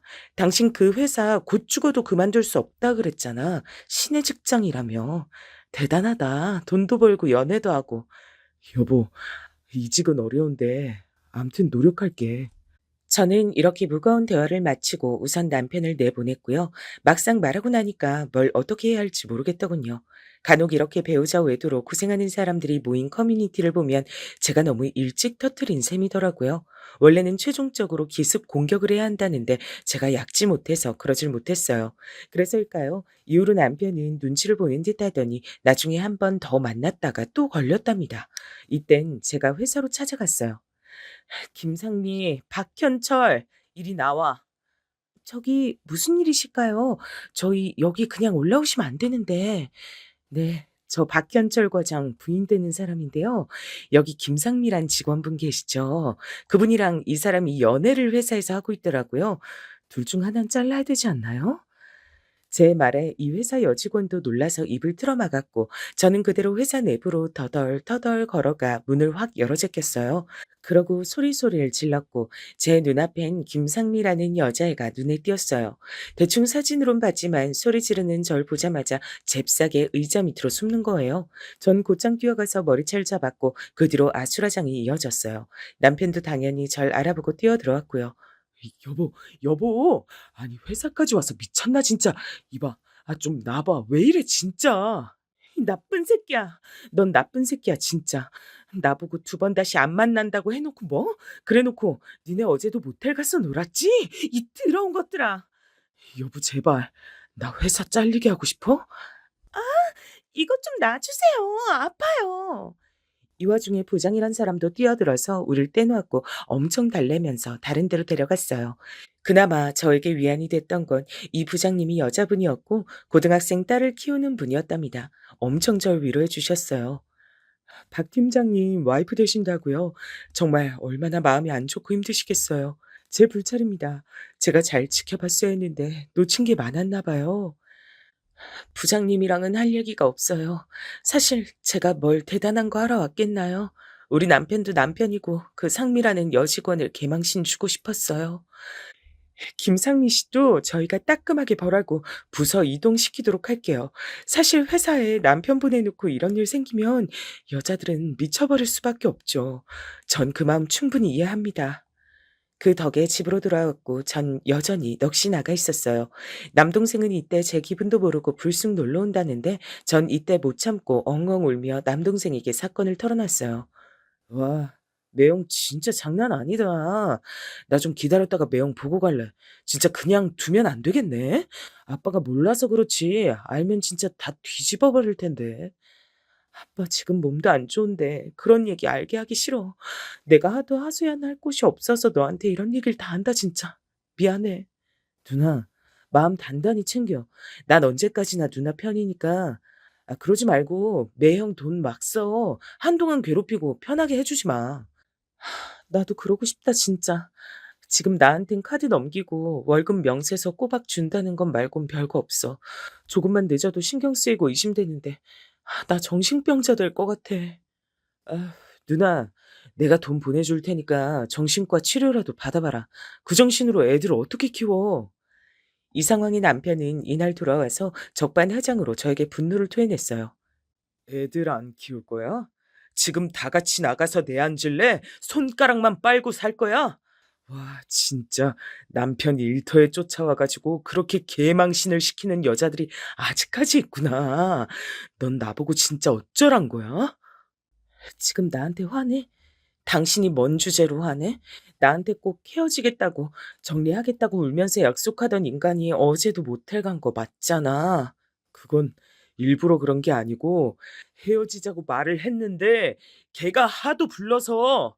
그럼 삼자 대면해. 걔도 오늘 내 얼굴 알았을 거 아니야. 연락처도 나 사실 갖고 있어. 이리로 부를래? 억울하면 같이 붙여놓고 얘기 좀 하자. 그런 저에게 남편은 시뻘개진 얼굴로 이제 지 쪽에서 이렇게 말하더군요. 난 이제 더 못 참겠다. 많이 참고 잘해보려고 노력했는데 도저히 안 되겠어. 이혼하자. 뭐라고? 지금 당신이 이혼하자고 말할 주제나 돼? 그럼 어쩌라고? 당신도 나랑 살아보려고 그렇게 행동한 거 아니잖아. 아주 웃긴다. 지금 이런 일들을 벌인 주제에 화내는 것도 내가 곱게 내고 그냥 묻어주길 바랬어? 누구 좋으라고? 다 필요 없고 이혼하자니까. 너 원하는 대로 해줄게. 아, 글쎄, 내가 원하는 게 뭘 줄 알고 자꾸 그래? 말하면 다 해줄 거야, 당신이? 싹 다 해줄 거냐고! 남편은 맘대로 하라면서 나가버렸고 그날로 한 3, 4일 들어오지 않고 외박을 해버렸어요. 이혼이란 말을 제가 하는 거랑 듣게 되는 건 아주 큰 차이잖아요. 이때부터 저도 앞이 깜깜해졌어요. 남동생에게 상담하니 얘가 더 큰일이 났더라고요. 나 지금 당장 쫓아가서 매형 가만 안 두고 싶은데 누나 나 그렇게 해도 돼? 진짜 못 참겠다. 그건 나보다 나이 많으니까 참아줬는데 그딴 소리까지 짓거려? 아, 됐어. 이럼 저쪽도 시댁도 나서서 문제가 커진단 말이야. 남동생은 엄청나게 씩씩대면서 저보고 이혼하라고 했어요. 그냥 이혼해라 누나. 정원이 지원이 다 데리고 나와. 뭐하러 그런 새끼랑 살아? 나 누나 이혼할 때까지 매형 새끼 안 봐. 이런 말을 듣고 나니 덩그러니 집에 혼자 남아 생각이 많아졌어요. 일단 본인이 강력하게 원하니 저도 변호사를 물어물어 알게 됐고요. 나름의 상담을 거쳐 저 역시 남편에게 이혼하자고 말했죠. 하루 종일 생각해봤는데 그냥 이혼해줄게. 대신 위자료랑 양육비 관련해서 당신 편하게 해줄 생각은 없어. 애들은 내가 키울 거니까 돈 10원이라도 욕심내려고 들지 마. 제대로 값쳐서 줘야 된다는 것만 알아도. 내가 하고 싶은 대로 할 거야. 당신은 껴들지 마. 역시나 끝을 바라보고 같이 살고 있는 관계는 엉망진창이 되더라고요. 우리는 결혼 8년 차 부부였는데 애 둘을 낳은 사이들끼리 어쩌다가 이렇게 된 걸까요? 아무튼 남편은 먼저 선수를 쳐서 자기 엄마한테 말했더라고요. 이날 곧장 어머니가 저희 집에 찾아오셨어요. 아이고, 정원 애미야. 이게 다 뭔 소리야. 이혼이라니. 현철이랑 얘기 좀 잘해봐라. 제가 아주 자기는 꼭 이혼해야겠다고 난리야. 회사까지 네가 찾아왔었다며? 왜 그것만 말씀하세요? 제가 뭐 때문에 갔는진 모르세요? 그런데 어머니는 몇 마디 더 하시다가 스르르 미끄러지시는 거예요. 와, 똥물을 뒤집었어도 이것보단 재수없지 않을 거예요. 암만 그래도 네가 아유, 아유, 두야. 아, 아유, 나 죽네. 그러고 바닥에 완전히 바싹 누워버린 어머니는 몸을 못 움직이고 뻗어 계신 거예요. 어머니? 어머니! 어머니, 일어나세요. 어머머? 결국 어머니는 그대로 응급실에 실려가셨고요. 안 그래도 건강이 안 좋으시긴 했는데 아들 이혼 얘기를 듣고 엄청 충격을 받으셨어요. 본래 갖고 있던 기저질환과 맞물려 입원하게 되신 거예요. 제 연락받은 남편은 바로 뛰어왔고 저와 병원에서 마주했죠. 이 인간은 이제 칼자루가 자기한테 넘어왔다고 생각했는지 절 몰아세우더군요. 너, 다 너 때문에 이렇게 된 거야. 우리 엄마 어떡할래, 너? 엄마 입원해야 된대. 안 그래도 힘들게 사는 노인네 이런 식으로 괴롭힐 거야? 왜 그걸 내 탓을 해? 이혼한다고 먼저 알린 건 당신이잖아. 어머니는 나한테 확인하러 오셨을 뿐이고. 됐어. 이런 상황에도 넌 미안하단 말 한마디 없이 구구절절 변명이나 하네. 진짜 사람 안 변한다. 엄마한테 무슨 일 생기면 난 너한테 책임 물을 거야. 뭐 어쩌란 거야? 지금 나 윽박 지르는 거야? 이 상황에 나만 책임 있어? 그러게 누가 아들을 이혼한다고 충격받으실 만한 짓을 하래? 그러자 남편은 여기서 씩씩거렸고 전 그냥 넘길 순 없어서 쇼부를 보자고 했어요. 이렇게 두루뭉실 넘겨서 내 탓인 것처럼 만들지 마. 누가 봐도 잘못은 당신이 한 거지. 난 정말 아무것도 하지 않았어. 그리고 지금 노선 똑바로 정해. 이혼할 거야 말 거야? 이 말을 하면서 전 남편의 반응을 기다렸고 남편은 지금 자기 엄마가 저 모양이니 판단이 안 됐나 봐요. 아, 우선은 일단은 엄마 저렇게 되셨으니까 보류하는 걸로 할게. 더 문제를 만들 수 없으니까. 당신 똑똑히 알아둬. 어머니 상황은 내가 100번 이해해서 받아들이지만 그 사이에 사고치고 의심 가는 행동하고 그럼 나는 그냥 다 깨버릴 거야. 깨 부숴버릴 거라고. 야, 진짜 말 좀 그따위로 하지 마. 누가 모른대? 그러니까 너한테 질리는 거야. 지금 이 순간에도 노인네 저러고 있는데도 그걸 따지고 앉았냐? 애초에 저는 말이 안 통하는 인간 상대로 괜한 싸움을 벌인 느낌이라 그냥 다물게 되었어요. 말 맞다나 더 얘기해봤자 저만 손해더라고요. 근데 남편은 이후로 이상한 욕을 해왔어요. 엄마 아버지 챙길 돈도 있어야 하는데 당신이 싹 뺏어갔잖아. 나 그 부분은 숨통 좀 튀어야겠어. 당신이 걱정하는 딴짓 안 하니까 절대 걱정하지 말고 난 이제 월급에서 100만 원은 떼고 줄 거야. 100만 원을 떼고 준다고? 그전에도 용돈은 50씩 받아가던 사람이 왜 갑자기 100만 원이야? 엄마 아프잖아, 지금. 누나랑 나랑 돈 반반해서 엄마한테 보태기로 한 거라고. 그럼 난 돈이 어디서 나서 보태? 이런 건 당신이 먼저 나서서 하자고 말했어야 되는 거 아니야? 이러고 있으니 저만 마냥 속이 타 죽는 거예요. 그렇잖아요. 바람피운 남편이 이혼하자고 요구한 주제에 그걸로 시어머니가 쓰러진 걸 저한테 탓으로 돌리고 있어요. 생각해보면 저때 그냥 무작정 다 밀고 나가서 이혼해버렸어야 했나 봐요. 무슨 꼴을 더 보겠다고 참고 있었던 걸까요? 아, 진짜 더 할 말이 없다. 당신 마음대로 해. 대신 나머지 월급은 빠짐없이 넣어. 애들 둘 키우는데 그 돈이 가당키나 한 줄 알아? 더 듣기 싫으니까 그만 말해. 이렇게 냉정인 상태로 전 오로지 애들을 위해서 참았어요. 상황을 알고 있었던 남동생은 일단은 받아들이더군요. 나도 누나한테 마냥 이혼하라고 해놓고 한편으론 후회했어. 정원이 지원이를 돈으로 내가 어찌어찌 보태준다고 한들 쟤들한텐 아빠가 없어지는 거잖아. 갓난쟁이들도 아니고 알 거 아는 유치원 애기들인데 그냥 이렇게라도 참아봐 누나. 참아야 되는 거 아는데 애들 때문에 그래야 되는 거 아는데 그럼 내 인생은?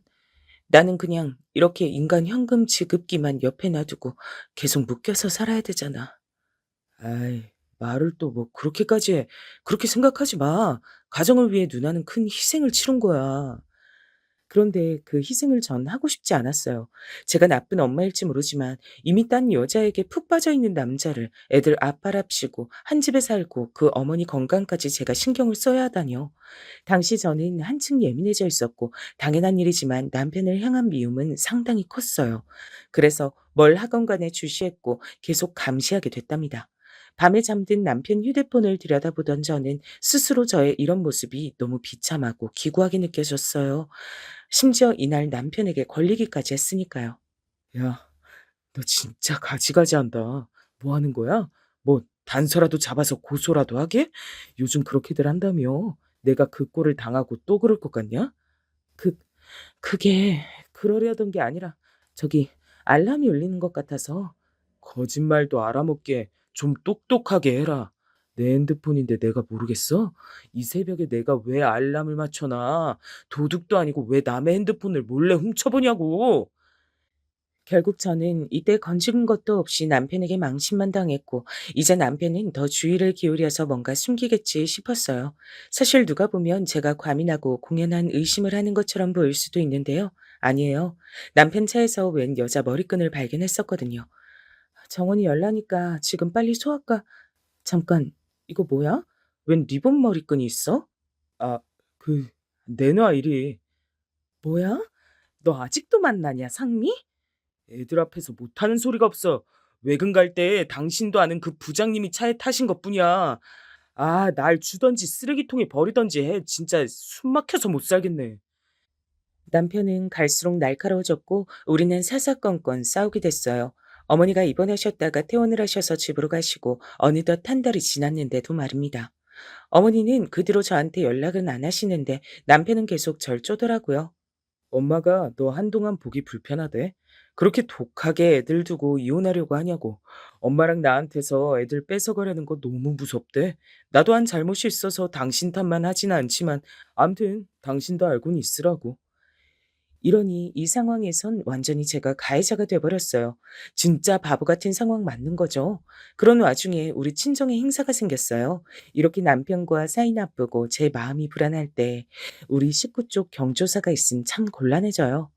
저기 누나, 아빠 칠순이니까 우리 뭐라도 해드리는 게 좋을 것 같아서 따로 어디 한정식 집이나 코스 요리 나오는 데 가서 식사하는 거 어때? 너도 알겠지만 내가 지금 우리 남편 데리고 어디 나가고 할 때가 아닌 것 같아. 그렇긴 한데 매형한테 말하기가 여전히 좀 그래? 나도 내 마음 같아서 우리끼리만 보고 싶어. 근데 정원이 지원이도 그렇고 아빠는 지금 누나네 상황 모르잖아. 칠순같이 좋은 날에 사위 안 나오면 걱정하실 것 같아. 네 말도 맞다 진짜. 저 인간을 어쩜 좋니?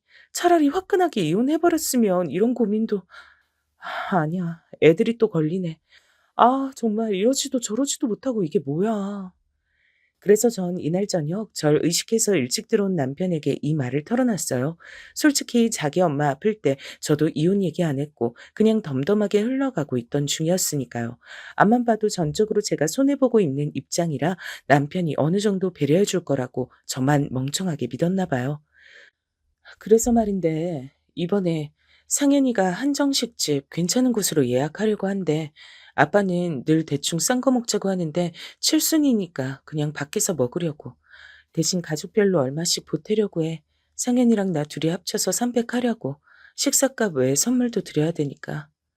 아, 근데 요즘에 칠순을 그렇게들 하나? 뭐? 그게 뭔 말이야? 칠순을 하지 그럼 안 해? 아니 뭐 100세 시대잖아. 누가 요즘 그렇게 따져가면서 굳이 칠순을 해. 요양원 들어가시든지 아님 그냥 가족들이랑은 환갑까지만 하는 거지. 그렇게들 안 해. 남들이 어떻든 간에 나랑 상현이는 아빠 칠순 해드릴 거야.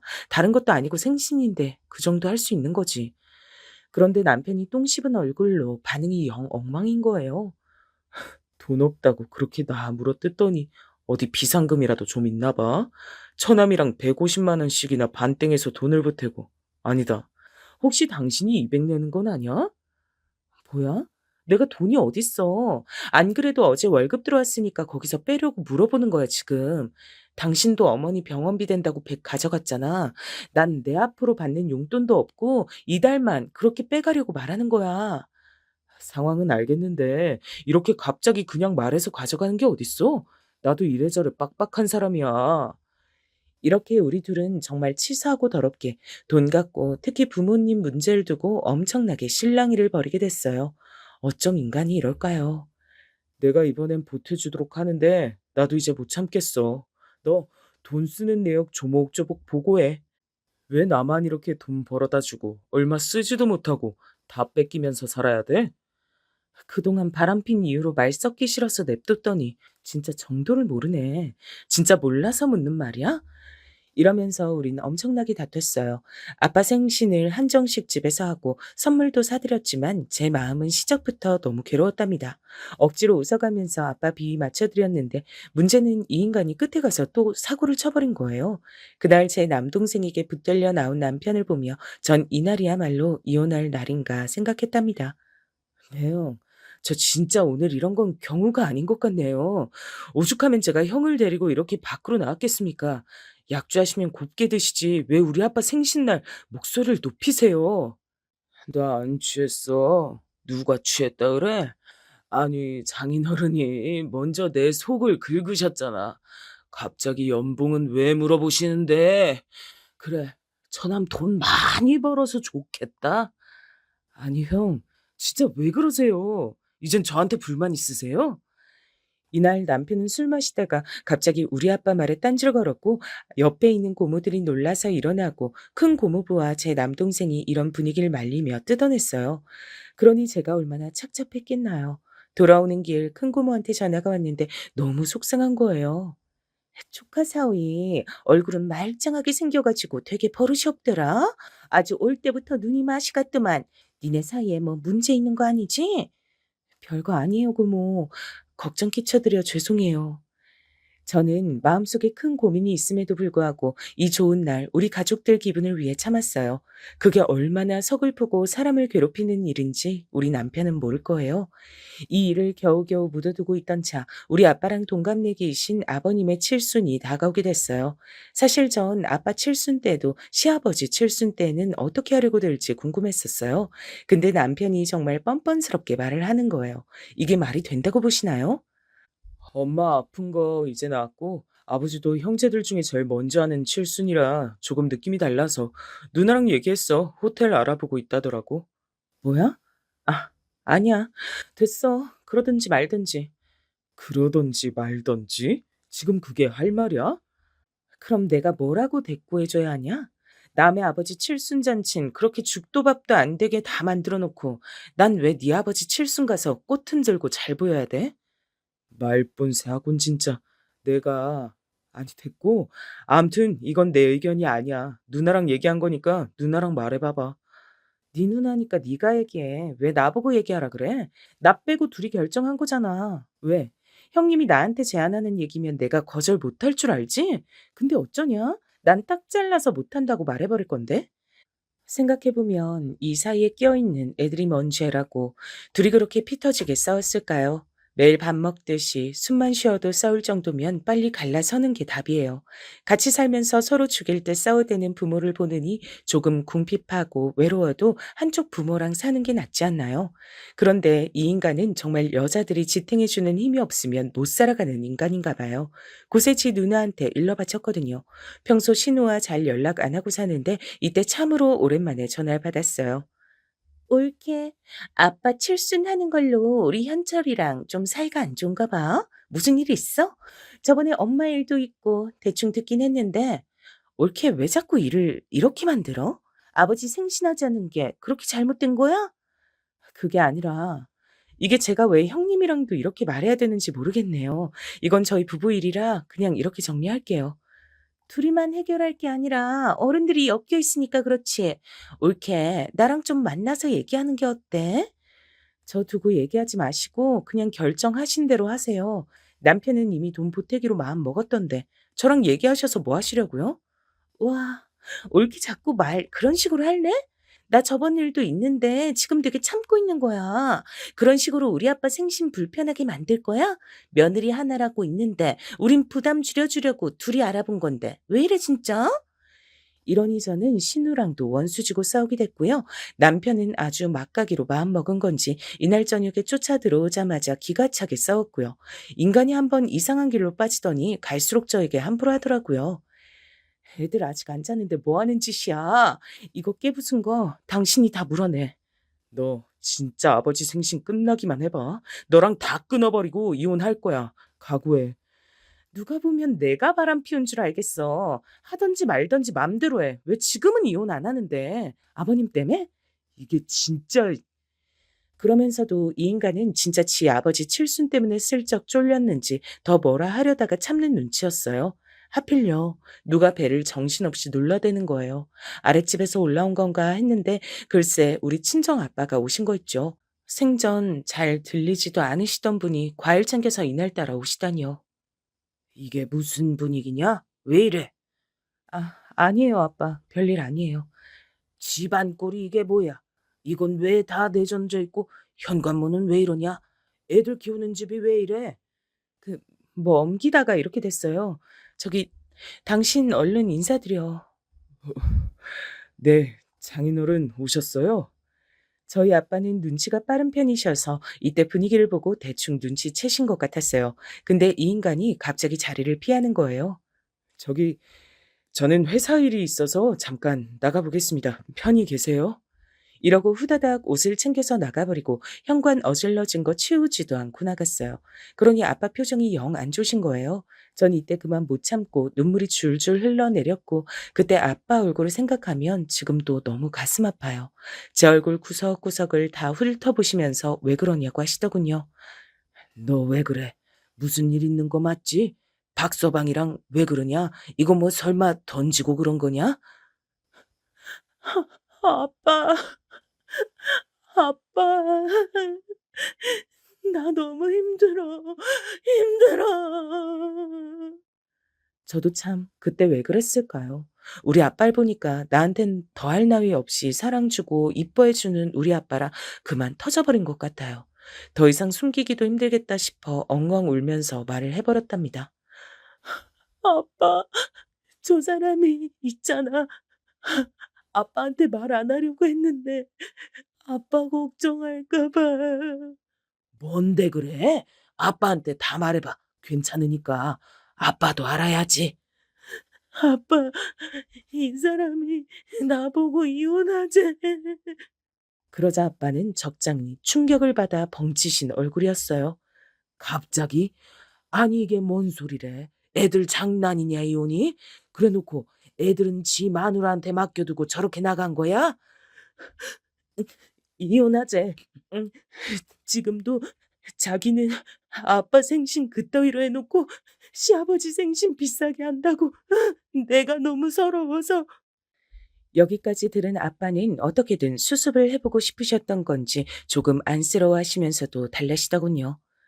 이유가 뭔가 했더니 고작 그것 때문이야? 아이고 애들 싸움도 아니고 참나. 그러지들 마라. 생일이 뭐가 그렇게 중요해. 난 그날 너랑 상현이랑 애들 다 와서 축하해 준 것만으로도 됐어. 그냥 네 시아버지야. 네가 며느리 된 도리로 하면 되는 거지. 사실 저희 아빠야 모든 상황을 다 모르시니까 저렇게 말씀하시는 거지만 전 너무 답답한 거예요. 어떡하지 고민하다가 이제 저 혼자 감당할 수 있는 선을 넘겨버린 것 같았어요. 그래서 다 말해버렸답니다. 이혼 얘기를 할 정도면 더 숨길 필요가 없으니까요. 아빠, 그것만으로 이혼하려는 게 아니라 이 사람 바람 폈어. 뭐? 아니 이건 또 무슨 개똥 같은 소리야? 회사 여직원이랑 바람 폈고 또 내가 얼마 전부터 지켜보고 있는데 이 사람 이상한 데도 다니는 것 같아. 하, 이게 무슨 꼴이냐? 그게 정말이야? 어? 내 이놈을 진짜 이상한 데 다니는 건 아직 확실하진 않고 여직원이랑 바람 피운 건 진짜야. 나도 증거가 있어서 몇 번 뒤집고 그랬어. 아니, 아들을 그따위로 개떡같이 키우고 네 시아버진 생일상 받아드실 마음이나 안 되냐? 그것도 며느리한테? 몰라. 난 어머니 말고 아버님이랑은 안 본 지 오래됐어. 그래서 신우가 더 저래. 며느리 도리하라고. 그러자 아빠는 허리에 손을 올리고 한참 거실을 왔다 갔다 휘저으시면서 어쩔 줄 몰라 하셨어요.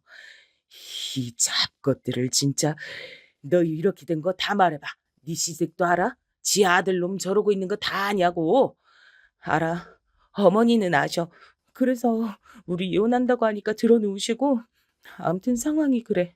형님도 아시는지는 모르겠지만 진짜 이게 뭐냐 정말. 와 이걸 맨정신으로 듣고 있자니 죽겠구만 진짜. 그런데 아빠가 갑자기 이렇게 말씀을 하셨어요. 정말 조금도 흐트러짐 없이 아주 단호하게요. 너 박서방 말 맞다나 그냥 이혼해라. 그런 새끼 붙들고 있어서 뭐 할래? 애들 데리고 정리해. 그놈 새끼한테 애들 줄 생각은 절대 말고 애는 엄마가 키워야 하니까. 나도 이혼 쪽으로 생각이 기울고 있는데 순순히 안 줄 것 같아. 안 주면 어쩌게. 바람 피운 증거들도 있다며. 그런 놈이 무슨 애 아빠야 얼어 죽을. 가만히 있자. 이걸 어떻게 갚아준다. 아빠는 무조건 저에게 이혼하라고 하셨고 그간 제가 시댁과 남편에게 당한 뒷얘기까지 들으시더니 던 안 되겠다고 하시는 거예요. 됐고 어차피 사돈 칠순 할 거 아니냐. 장소랑 정해지면 알려줘라이. 아빠가 왜? 아빠가 알아서 어떻게 하려고. 나보고 거기 가라고? 며느리 노릇하러 가라는 거 아니니까 애들은 상현이한테 맡겨놓고 너랑 나만 가자. 왜? 가서 어떻게 하려고. 저도 그만 이때 더 마음이 복잡하고 힘들어서 엉엉 울었는데 아빠는 단호하게 말하셨어요. 너 이제 애들 둘 혼자 키워야 돼. 죽어도 박서방한텐 못 주겠잖냐. 그럼 독해져야지. 이런 걸로 울면 안 돼. 대신 사람이 할 말은 해야 돼. 이혼할 때 하더라도 속에 있는 건 다 끄집어내 버려야지. 안 그럼 네가 당해놓고 너만 병 얻는 거야. 그럼 어떻게 하라고? 나는 뭘 해야 되는데? 너는 아무것도 할 게 없어. 아빠가 알아서 할 테니까 주소만 정해지면 알려줘라. 이렇게 되어 전 아빠와 남동생과 얘기한 대로 조용히 이혼할 준비는 하고 있었어요. 이미 우리 친정 쪽에선 이혼을 찬성했고 제가 조용히 자기 뜻에 따라주니 남편은 제가 기가 죽은 줄 알았나 봐요. 이혼 준비하는지도 모르고요. 럭셔리 호텔이고 이날 당신이 애들 옷 입혀서 데려와. 난 일찍 회사 일 보고 들어가야 되니까. 다시 말하는데 그날 아버지랑 엄마, 친척들이랑 아버지 손님들 앞에선 웬만해선 시비 걸지 마라. 자리가 자리다. 알았어? 저는 이때 속으로 욕이 치밀어 올랐지만 일단은 다물고 고개만 끄덕였어요. 그리고 드디어 당일날 결전의 날이 되었는데요. 이때 저는 남동생네 집에 제 아이들을 맡겨뒀어요. 그리고 남편에겐 사정을 말했고요. 애들 아침부터 열나서 못 갈 것 같아. 아버님은 속상하시겠지만 어떡해. 애들 거기 가서 감기라도 옮기면 안 되잖아. 그리고 나까지 못 갈 뻔했는데 상현이가 봐준다 그랬어. 아, 뭐 이렇게 매끄럽게 되는 일이 없냐. 알았으니까 당신이나 늦지 말고 와. 어른들한테 인사 똑바로 먼저 챙기고 있어. 저는 이때 전화를 끊고 숨을 고르면서 이놈 인간에게 매어서 이딴 소리나 듣는 건 오늘이 마지막이라고 생각했어요. 이후 저희 아빠도 얼마 안 돼서 출발하셨고 함께 호텔에서 만나게 됐답니다. 우리 아빠 생신은 그저 고급 한정식집에서 코스 요리 먹는 것만으로도 그 난리를 치던 인간이 지 누나랑 합작해서 으리으리한 호텔을 잡았더군요. 이때 신우 입김도 있었어요. 아빠는 오래도록 교직에 몸담으셨으니까 보는 눈들이 워낙 많아서 어쩔 수가 없어. 나라고 뭐 여유 있는 줄 알아? 아빠 제대로 챙겨드린다고 우리가 등골이 빠지네 아주 그냥. 이 말처럼 아버님은 경제적으로 넉넉진 않지만 교사로 오래 일해 오셨고요. 이래저래 지인들이 꽤 오신다고 들었어요. 그리고 내심 본인의 칠순잔치를 기대하셨고 저희 부부 이혼 얘기 나오는 거 알고 계시면서도 모른 척 하시더라고요. 이것도 남편에게 듣고 얼마나 짜증이 나던지요. 아버지 앞에서 이혼 얘기니 뭐니 시끄럽게 꺼내지 마라. 어차피 꺼내봤자 당신도 좋은 소리 못 들을 거니까. 암튼 그날 처신 잘해. 이건 결국 본인도 알고 계시면서 그냥 며느리가 다 감당하길 바라는 것처럼 느껴지더라고요. 심지어 그런데다가 생신은 제대로 치르고 싶고 여러모로 저는 점점 화가 올라왔어요. 드디어 호텔 한 룸에서 성대하게 아버님 칠수는 시작됐는데요. 그리고 곧 폭탄 던지듯 모든 판이 다 깨지는 그 사건은 일어나고야 말았답니다. 사회자가 뭔가 말을 하고 있는 사이 갑자기 우리 아빠가 성큼성큼 걸어들어가 누군가 말릴 새도 없이 마이크를 건네받았답니다. 저는 침착하게 아빠 모습을 지켜봤고 혹시나 싶은 상황에 대비해서 아빠 근처로 슬슬 움직여서 가고 있었어요. 당연히 남편은 눈이 아주 찢어질 듯 크게 떠져서 절 마구 찾고 있었고요. 마이크 잘 나오네요. 안녕하십니까. 내가 여기 사돈이라도 저기 이봐요. 이 집 며느리가 내 딸이라니까. 아빠는 사회자가 난감해하는데 귀엽고 마이크를 뺏듯이 받았고 건너편에 서 있는 절 가리키며 본인의 신분을 밝혔어요. 이때 잽싸게 신우가 저에게 다가와서 억지로 웃으며 말하더라고요. 옳게 이게 뭔 일이야? 빨리 사돈 어르신 말려봐 좀. 하지만 전 이때 고개를 획 돌려서 신우 말을 무시하고 그냥 아빠를 쳐다봤어요. 그리고 아빠의 폭주는 시작됐답니다. 보면서 어쩐지 눈물이 날 것 같았어요. 놀라지 마시고 식사하시던가 하세요. 제가 오늘 꼭 할 말이 있어서 여기 왔어요. 사돈, 생신 축하드립니다. 저랑 얼마 차이도 나지 않고 우리가 동갑내기예요. 이거 참 좋은 일 아닙니까? 아빠가 이렇게 너스레를 떨면서 룸 안에 있는 가족 친지들에게 말씀을 하시더군요. 저는 이때 너무 긴장해서 아버님 쪽은 돌아보지도 못했는데 그쪽에서 웅성거리는 소리가 들렸어요. 아빠는 더 틈을 두지 않고 재빠르게 말씀하셨어요. 사돈으로서 제가 그냥 축하 말이나 하겠다고 이렇게 온 건 아니고요.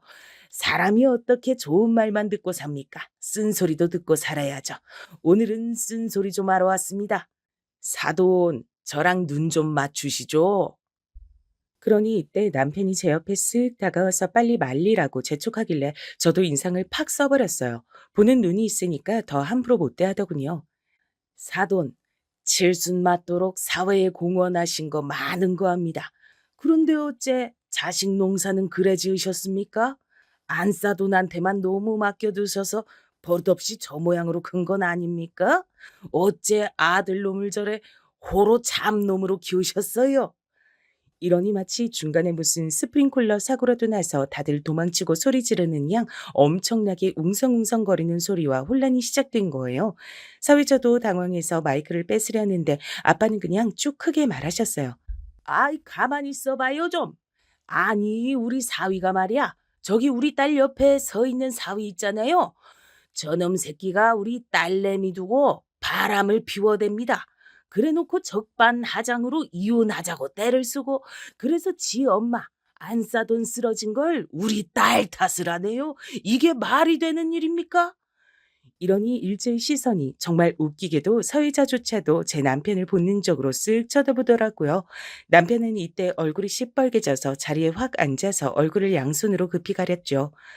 남의 집 귀한 딸 마음을 그렇게 난도질해 놓고 와중에 이칠순 밭인지 뭐 식갱이를 열면서 며느리 노릇을 하라고 강요하더랍니다.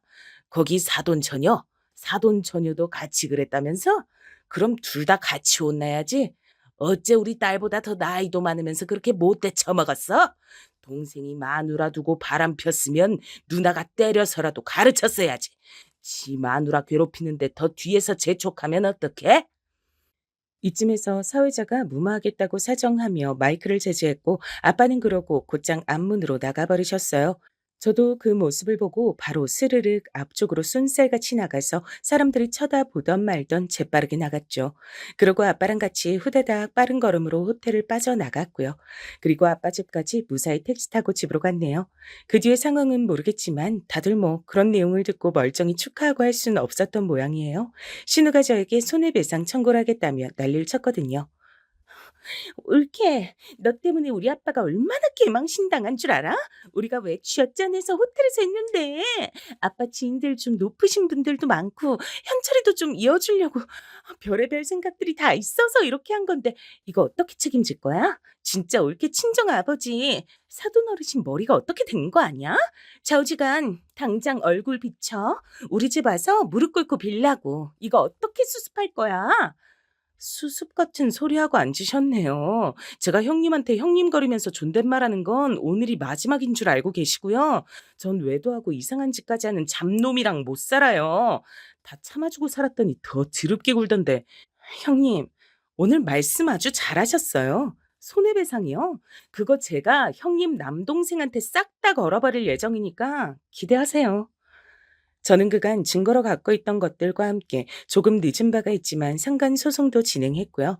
시댁에는 양육권, 친권도 다 뺏어버리겠다고 경고했어요.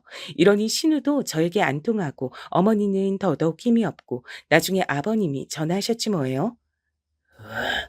내가 진짜 천불이 나지만 다 덮겠다. 그러니까 그래, 네 말 맞더나. 현철이가 불미스러운 일을 해서 네 속이 상한 것도 알겠다. 그런데 어떻게 정원이 지원이까지 애비를 못 보게 만들려고 하냐? 이게 가당키나 한 일이야? 아버님, 그 인간은 얘네들 아빠가 아니에요. 그 회사 여직원 품는 순간 이미 얘네 아빠이길 포기한 거죠. 아빠, 애비란 뜻을 설마 모르시는 거예요? 교직에 계시던 분이 핏줄로 이어져 있고 생물학적으로 부모 자녀 관계여야 애비인 거잖아요. 이게 어디서 어른을 가르치려드냐? 아버님이 모르시니까 가르쳐 드리는 거 아니에요. 생물학적으로 유일하게 부모 자녀 관계가 되려면 그 사이에 딱 하나의 부모만 있어야 되는 거 아니에요? 그 사이에 다른 여자를 드럽게 같이 추가한 자체가 얘네들만의 아빠를 할 생각은 없단 거예요. 저한테 이러지 마시고 본인 아들을 원망하세요. 내가 어떻게 하면 되겠냐? 그래서 우리 현철이한테서 우리한테서도 정원이 지원이를 뺏어간다고. 말 똑바로 하세요. 제가 뺏어가는 거 아니고요. 아버님 아들이 매몰차게 손주 손녀를 버렸어요. 불륜녀한테 미쳐가지고요. 아들 뺨이라도 때리고 거기다 화풀이 하세요. 전 전화 끊습니다. 그리하여 저는 빡빡 우겨서 이혼을 했고 이 과정에선 그간 많이 분노하고 참았던 남동생 그리고 저희 친척 큰 고모부와 고모 등 어른들이 많은 도움을 주셨어요. 아버님은 칠순잔치에서 일생 다시 없을 이제 회복할 수도 없는 개망신을 당하셨고요. 남편이 저한테 악쓰면서 전화한 내용으론 어머니가 다시 쓰러지셨다는데 자업자득 아닌가요? 왜 나를 탓해 당신? 그런 일 저지른 건 당신이고 알리고 싶게 판 깔고 사람 억울하게 몰아세운 것도 당신이야. 다 당신 죄야. 다신 연락하지 마. 죗값 치르면서 꾸역꾸역 느끼면서 살아. 그리고 저는 저희 아빠 집에서 아이들과 함께 살아가고 있어요.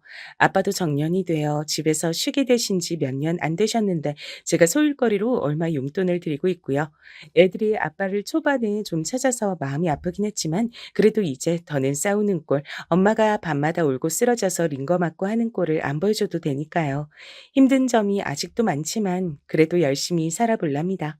저의 앞길을 딱히 응원해 주시지 않아도 괜찮아요. 여기까지 함께 들어주신 것으로도 감사드립니다. 모두 건강하세요.